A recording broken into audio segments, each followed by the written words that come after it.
Olá pessoal, bom dia. Então, nós vamos falar hoje sobre a desmontagem manicomial. Este é o capítulo desse livro de Roberto Ticanori, Autopoiese e Reforma Psiquiátrica.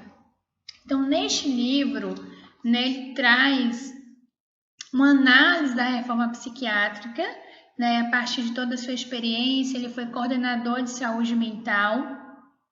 Ele trabalha nessa perspectiva da autopoiese, que é uma teoria de Maturana, que fala dessa capacidade de produzir, de constituir. Ele traz esse texto, esse livro também a partir de um olhar sistêmico. Ele trabalha a questão da complexidade, dessas interações entre os sistemas. E aí a gente vai trabalhar um pouquinho neste capítulo da desmontagem manicomial. Mas para a gente falar da desmontagem manicomial, vamos ver o que é.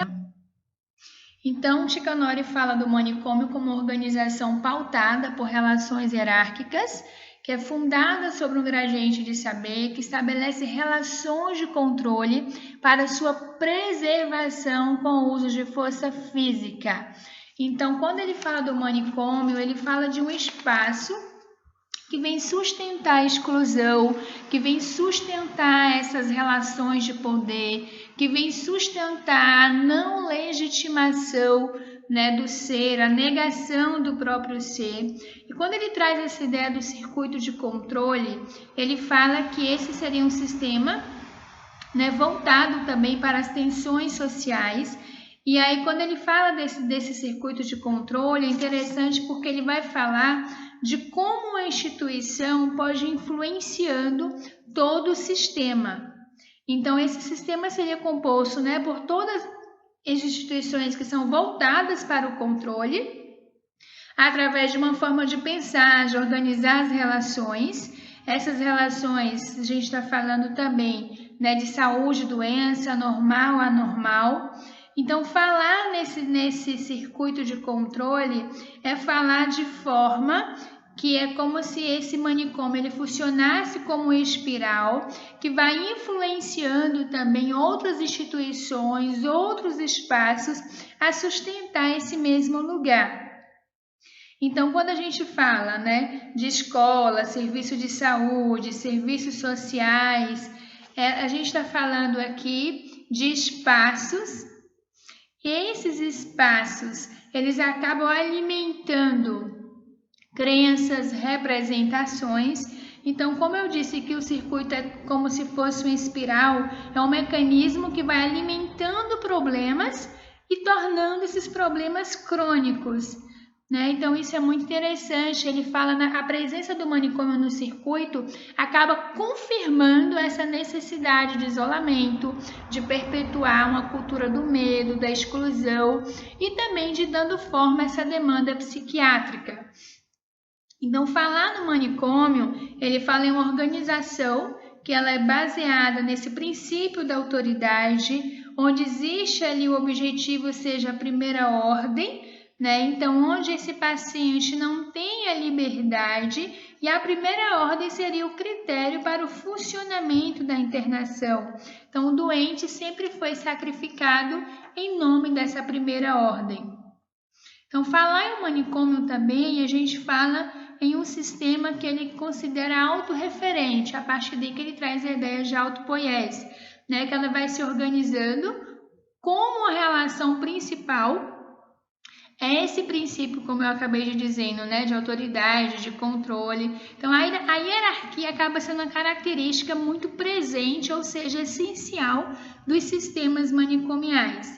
Então, falar nessa hierarquia é falar de uma estratificação de poder, falar desse acesso de posse do real, desse saber que acaba garantindo o exercício do controle. E aí ele traz um tópico, falando sobre transformar a estrutura para transformar a organização. Como é que a gente pode pensar nessa transformação da estrutura para transformar a organização?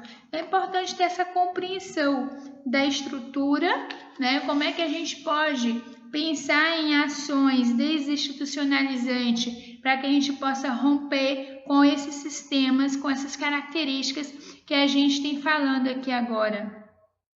Então, quando a gente pensa, né, na teoria da autopoiese, que é a teoria que ele trabalha, que ele fundamenta todo o seu texto, então ele vai dizer justamente dessa necessidade de transformar o sistema, de pensar esse sistema a partir de outra coisa, a partir de outro olhar, porque se eu não transformo a estrutura, se eu não transformo o sistema, se eu não torno isso uma outra coisa para além daquilo que é, a gente não consegue romper.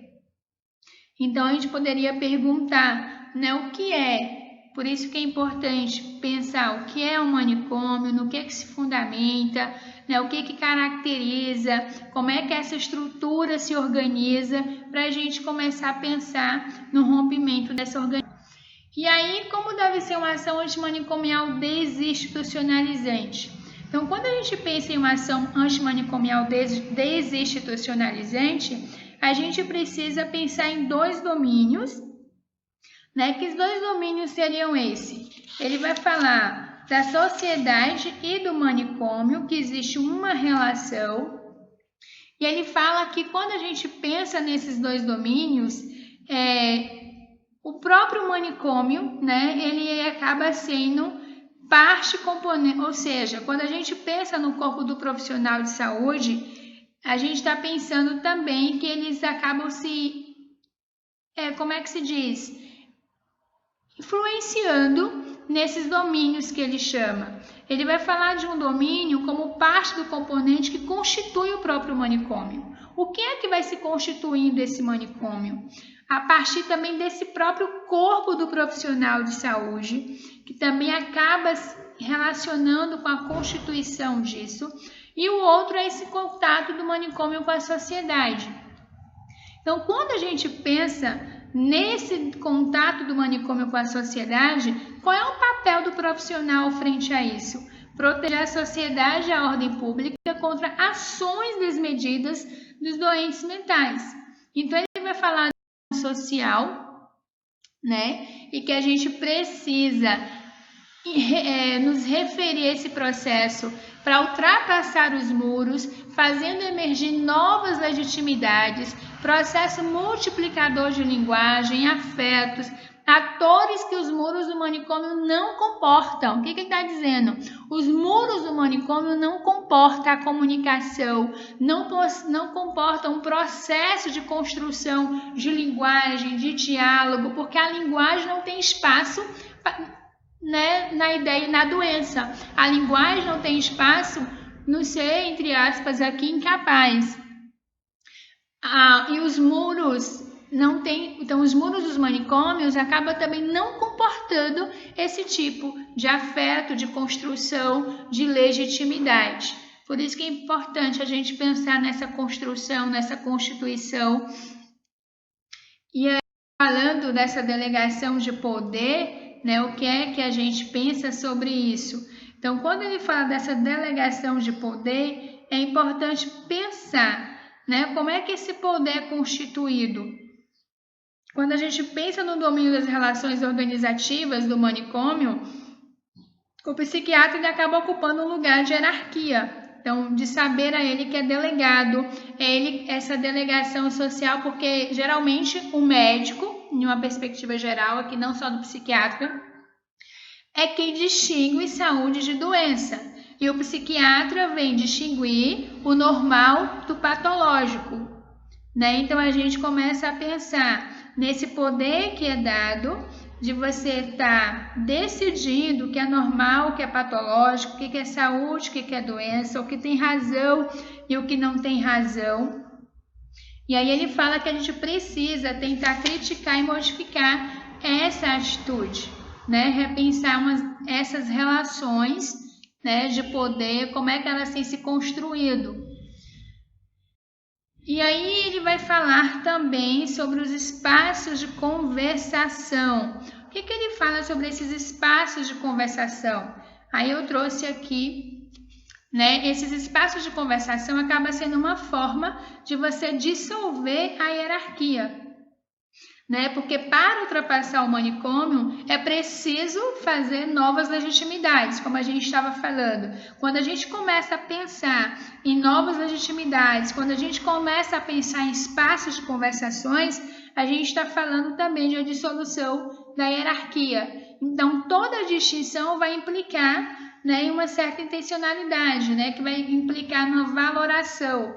Então, quando a gente fala para dissolver a hierarquia, a gente precisa compreender como é que essa hierarquia é sustentada, como é que essa hierarquia é constituída.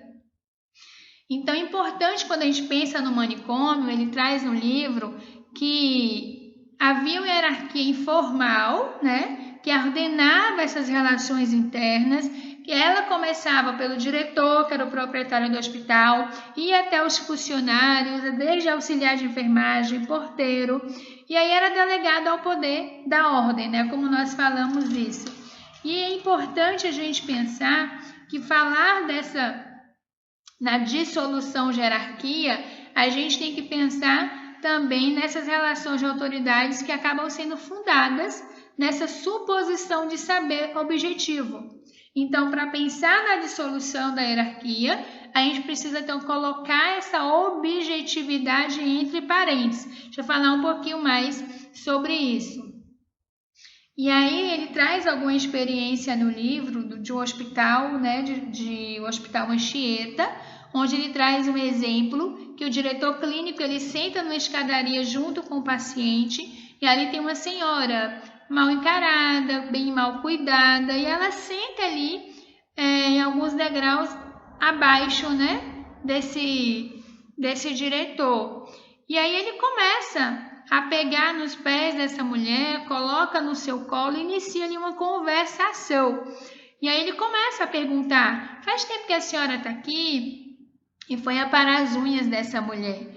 E aí ele traz isso como exemplo de ruptura com a hierarquia, como exemplo de dissolução de hierarquia, onde a gente começa legitimando essa pessoa e criando espaços de convivência, criando espaços de conversação. E aí esses espaços de conversações que são caracterizados aqui como um dispositivo proposto para organizar as reuniões diárias. Então, quando ele fala nessa conversação, ele fala de espaços que foram criados para debater, para o próprio debate, discutir a própria convivência ali. E esses espaços também, eles foram constituídos a partir de alguns problemas, dessa ideia de cronicidade, dessa ideia da ausência de trabalho, família. Então, esses espaços de conversações, ele considera como um espaço relevante para pensar nessa desmontagem do manicômio, que é o que ele fala de conversação coletiva, onde a prática seria estimular uma participação maior de pessoas, né, para que começar a pensar uma cultura política de profissionais em uma assembleia que deveria ser uma instância maior da democracia. Aí a gente começa a pensar na legitimação, né? Quando se fala em assembleia, a gente está falando de um espaço que tem um caráter deliberatório para discutir questões internas do hospital.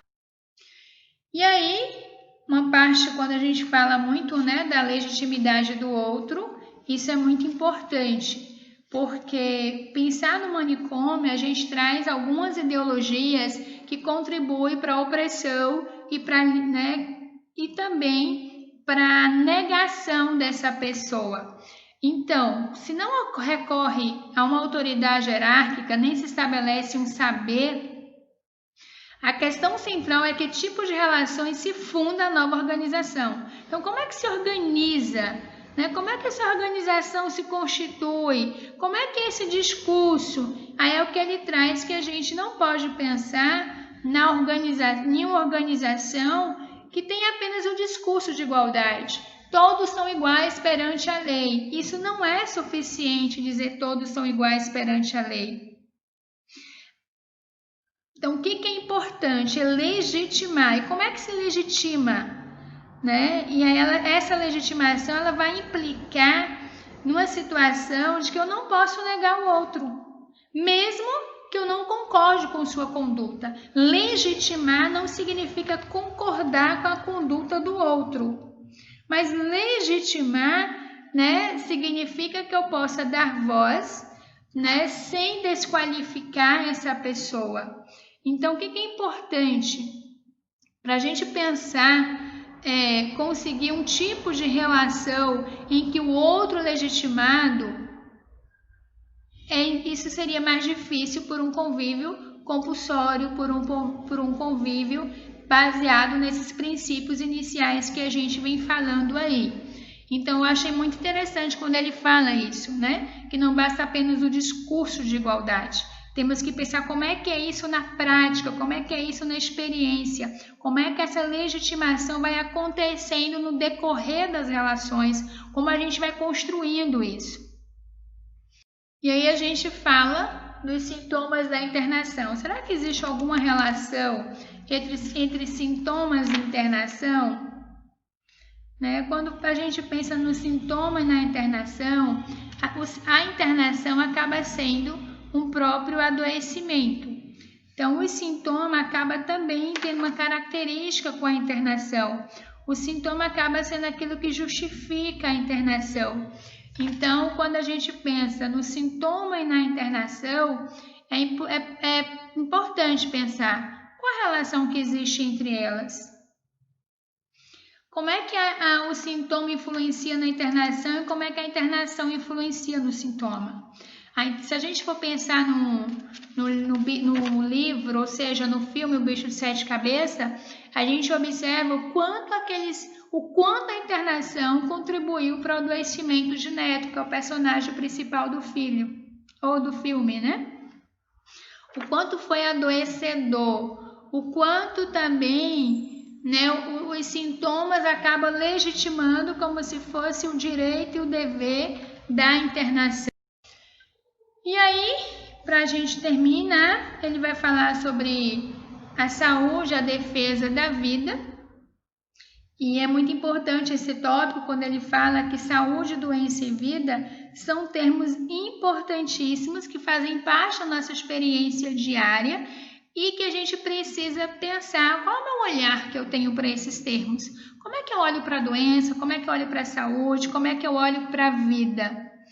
Então, a doença, tem uma frase importante que ele fala quando ele coloca sobre o observador, que a doença ela vai ser diferente se for julgada pela própria pessoa ou por parentes ou amigos, ou por quem avaliar, para o emprego, para o alistamento militar, para uma pensão. Então, a partir de quem observa, a partir de quem olha, essa doença vai ter diferentes percepções.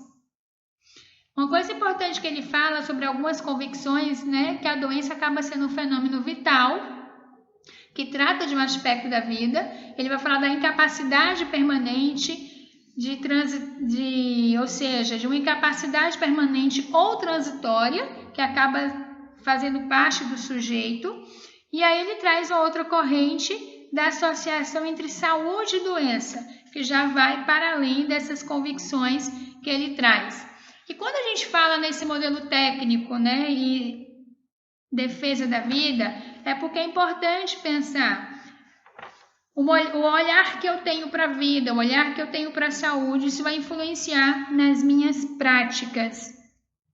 Então, quando a gente pensa nessa noção de ciclo saúde e doença, a gente tem aí um outro problema. Então, o que é saúde? Eu consegui falar o que é doença. É falar de uma condição harmoniosa, de equilíbrio funcional, físico, psíquico, integrado. Mas essa acaba sendo uma definição complicada também, que traz alguns comprometimentos, né? Que traz essa noção de integração. Então, quando a gente pensa nessa ideia de saúde, ele convida a pensar uma ideia de prolongar a vida, de atingir um certo ciclo biológico. Ele fala sobre uma questão, pensar na saúde como questão que amplia para a ideia da vida. E quando ele fala da defesa da vida, ele vai falar que essa defesa vai pressupor o quê? A garantia de acesso dos cidadãos a todos os desenvolvimentos possíveis. É importante pensar né? Eu acabei falando isso aqui antes, né? Sobre a doença, pode ser alteração de um órgão, uma variação de conhecimento, uma interpretação ética, uma diminuição de capacidade, são alguns que a gente tem aí. Tem algumas teorias que ele traz, que é essa teoria ontológica e essa concepção dinâmica. Quando ele fala dessa teoria ontológica e dessa concepção dinâmica, então a teoria ontológica, né, ela vai dizer de uma ideia de doença como uma coisa exterior, como uma alteridade que invade algo que vem, toma o organismo e acaba sendo extirpada depois a partir de alguma intervenção. E quando fala na concepção dinâmica, ele vai falar já que tem uma diferença qualitativa entre o estado normal e a doença, né? O que vai transformar, ou seja, a doença ela difere apenas em termos de intensidade, maior ou menor, em termos de falta e excesso. Então, a intervenção vai ser voltada para a ideia de você tentar restabelecer aquilo que foi perdido, imitando a natureza. Seria a ideia de continuidade, né, entre o normal e o patológico. Então, essa é a principal diferença aí na visão de Canguilhem. E aí ele vai falar outra coisa importante para a gente pensar nessa desmontagem manicomial, na dissolução do manicômio. Ele vai falar de duas coisas, da objetividade sem parênteses. Interessante quando ele coloca isso, né? Quando ele fala dessa objetividade sem parênteses, isso acaba sustentalizando o manicômio, porque fica naquela ideia mais positivista, aquela ideia que você foca apenas em um prisma. Então, objetividade sem parênteses, eu acabo sustentando a lógica do manicômio. E aí ele vai falar porque esse conhecimento objetivo, né, é uma base para fundamentar essa autoridade social da saúde mental, aquilo que vai definir o que ocorre com as pessoas, aquilo que vai definir o diagnóstico. Então, é a partir de uma posição objetiva que você vai constituindo, ou seja, né, definindo quem vai possuir um acesso privilegiado, quem vai ser dependente ou independente. E aí a importância da doença entre parênteses para a dissolução do manicômio. Então, como é que é colocar a doença entre parênteses? É olhar para o sujeito, né? A gente tem discutido muito isso no decorrer do semestre. Quando eu coloco a doença, eu enxergo o sujeito, eu não nego o próprio sujeito, eu vou legitimar esse sujeito, esse olhar sistêmico, esse olhar complexo. E aí esse espaço vivencial acaba sendo importante para a legitimização, ou seja, né, para essa legitimação, palavrinha que a gente tem falado. E aí, falando do objetivo de uma intervenção terapêutica, uma coisa importante, uma fala dele, né, que pensar na intervenção terapêutica, ele traz essa fala do projeto terapêutico que visa transcender a situação de tratamento para lançar-se à vida. Então, a intervenção terapêutica vai para além de um cuidado, de uma correção, ela vai falar de lançar o sujeito para a vida. Aí entra o protagonismo, a autonomia, entre uma série de contextos. Então, um sistema vivo precisa manter-se vivo, ou seja, um sistema para manter vivo, ele precisa manter sua organização, suas relações de identidade, de classe, sua adaptação. E aí é importante pensar, né, que ele preserva a organização modificando a estrutura. Então, o sistema vivo ele pode ter a mesma organização, mais estruturas possíveis. Então, para cada estrutura, tem um conjunto finito de transformações possíveis. E, para terminar, como compreender o sofrimento? Inferir com o sofrimento implica poder compreender as mais diversas facetas da pessoa. Né? Seria a palavra que a gente mais falou aqui, começando pela afirmação da legitimidade de sua aceitação como ser humano. Então, pensar na desmontagem manicomial é pensar nesse olhar. Né? Como é que eu olho para o sofrimento? Como é que eu acolho o sofrimento? Como é que eu legitimizo? Como é que eu aceito o outro como humano?